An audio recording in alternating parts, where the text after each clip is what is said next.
करते हैं। मेरे रसूल पाक अलैहिस्सलाम ने फरमाया, जब मेरा रब किसी को बीमार करता है तो दो फरिश्तों को भेजता है, जाओ मेरे बंदे की तीमारदारी करके आओ। अल्लाह अकबर, खुद रब भेजता है, जाओ मेरे बंदे की। तो मुझे बताइए, जब अल्लाह भेजे तो फिर तंदुरुस्त खुश नसीब हुआ के बीमार? जी, तंदुरुस्त फिर खुश नसीब कौन हुआ? मेरे नबी पाक सल्लल्लाहु अलैहि वसल्लम ने फरमाया, रब दो फरिश्ते भेजता है, फरमाते पता करके आओ मेरे बंदे का उसका क्या हाल है। हालांकि अल्लाह सारा ही जानता है। फरिश्ते आते हैं, वापस जाते हैं, रब करीम पूछते हैं, बताओ मेरा बंदा क्या कहता था।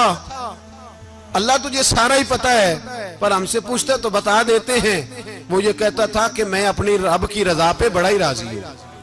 वो तेरी हमद कर रहा था, तेरी तारीफ कर रहा था, तेरा शुक्र कर रहा था, तेरे लिए कलीमाते हमद बयान कर रहा था। तो मेरे नबी पाक अलैहिस्सलाम फरमाते हैं, अल्लाह फरिश्तों से फरमाता है, सुनो फिर, अगर मैं अपने बंदे को इस बीमारी में शिफा दूंगा तो उस तंदुरुस्ती से ज्यादा अच्छी तंदुरुस्ती दूंगा जो पहले इसे अता की हुई थी, पहले से अच्छी सेहत दूंगा। और अगर इसे इस बीमारी में मौत दूंगा तो फिर मरते ही इसके लिए मैं जन्नत का फैसला फरमा दूंगा। भाई, जब तू राजी बिर्रिज़ा रहता है, राजी बिर्रिज़ा, बड़ी सादी सी बात है भाई। आप घर गए, रोटी मांगी, तो अगर किसी ने कहा ना कि इतनी थकावट है, टाइम पे आया करें इस वक्त, तो रोटी तो वो भी मिल गई, पर उसमें लज्जत, वो सुकून नहीं, वो सुकून नहीं। मेरी अम्मा जी सालन पका के रख लेती थी, तो रोटी जब भी कोई मांगता था तो ताजी बना के देती थी। उनकी तबीयत थी, तो मैं अक्सर उनसे कहता कि अम्मा जी पका के रख दिया करो। तो कहते तुम्हें खुशी नहीं होती जब तुम्हारी अम्मा ताजी पका के देती है? खुशी, खुशी होती है, तबीयत में खुशी होती है। उनका मिजाज था, जौक था, तो हम समझते थे यार ये बड़ी सादत की बात। तो आप घर गए रात को, तो घर वालों से कहा रोटी, तू फौरन उठे, फौरन। और उन्होंने खाना ताजा बनाया और साथ ये भी कहा बाहर से ना खाया करे, बंदा बीमार हो जाता है। कितनी ठंडक पहुंचती है आदमी के दिल को, सुकून मिलता। तो भाई बीमारी तो आपने काट ली, लेकिन साथ कहो हो बड़ा बीमार हूं, मैंने तो इतने गुनाह भी नहीं किए, जुल्म भी नहीं किया, किसी को कुछ भी। अब बीमारी तब भी कट गई, पर बड़ी आजमाइश, मरीज डॉक्टर के गले पड़ रहा है, उसके लवाहिकीन झगड़े कर रहे हैं, बीमारी वो भी कट गई।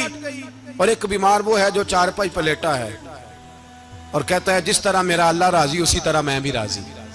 तो बीमारी उसकी भी कट गई। हजरत यूनुस अला नबीना अलैहिस्सलातु सलाम ने एक दिन हजरत जिब्रील अमीन मिलने आए, तो जनाब यूनुस अलैहिस्सलाम कहने लगे, ए जिब्रील, अल्लाह के नेक बंदों में जो अल्लाह को इस वक्त सबसे ज्यादा पसंद है नबियों के बाद, तो जो करना बात पर, जो सबसे ज्यादा अल्लाह को पसंद है नबियों के बाद वलियों में, और सबसे ज्यादा अल्लाह जिसको अल्लाह की बारगाह में इबादत गुजार लिखा जाता है, मेरी उस बंदे से मुलाकात करा। तो हजरत जिब्रील ने जनाब यूनुस अलैहिस्सलाम को साथ लिया, तो एक शख्स के पास पहुंचे जो आंखों से अंधा था, दोनों हाथ उसके सलामत नहीं थे और पूरे जिस्म में पीप जारी थी, रेशा था। जब जाके अस्सलामु अलैकुम कहा ना हजरत यूनुस ने, उसने वालेकुम सलाम के बाद पहला लफ्ज पता क्या कहा? उसने कहा या अल्लाह तेरा शुक्र है, या अल्लाह तेरा, आप भी अदा करें अल्लाह का शुक्र, या अल्लाह तेरा, अल्लाह तेरा शुक्र है। तो हज़रत यूनुस अलैहिस्सलाम कहने लगे तो शुरू से इस तरह का है, नाबीना भी और हाथों से माजूर भी और सारा जिस्म शुरू से। तो बड़े ही खूबसूरत लफ्ज उस बीमार ने कहे। कहने लगे नहीं हुजूर, मैं बिल्कुल ठीक ठाक था, जब तक मेरे रब ने चाहा कि ये दुनिया को देखे तो तब तक उसने मुझे आंखें दी, और जब उसने चाहा कि अब इसका देखना बेहतर नहीं तो उसने वापस ले ली। तो या अल्लाह तेरा शुक्र है, अल्लाह तेरा शुक्र है। फिर कहा जब तक उसने चाहा कि मेरे हाथ रहे तब तक रहे, जब उसने चाहा कि मेरे लिए बेहतर नहीं तो उसने ले लिए, तो या अल्लाह तेरा शुक्र है। जब तक उसने चाहा कि मेरा जिस्म सही और सलामत रहे तो रहा, और जब उसने चाहा कि मेरे लिए बेहतर नहीं तो मुझे बीमार कर दिया, तो या अल्लाह तेरा शुक्र है। तो हजरत यूनुस अलैहिस्सलाम कहने लगे जिब्रील वाकई ये अल्लाह का सबसे ज्यादा शुक्रगुजार बंदा है, सबसे ज्यादा इबादत गुजार बंदा है, सबसे ज्यादा।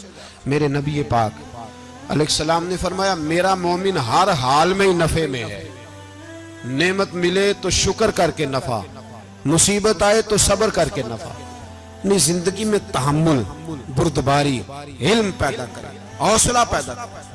हर आने जाने वाले शख्स के मिजाज के मुताबिक उसे ना मिले, अपना मिजाज सही रखें, अपनी तबीयत के मुताबिक अपने माहौल को बरकरार रखें। हिल्म के साथ गुजारा करोगे तो रिश्तेदारों से भी बनी रहेगी, दोस्तों से भी बनी रहेगी, हर एक से ताल्लुक रहेगा। और अगर आपके अंदर ये हौसला नहीं तो फिर सारे मामला परेशानी का शिकार हो जाएंगे। ये तो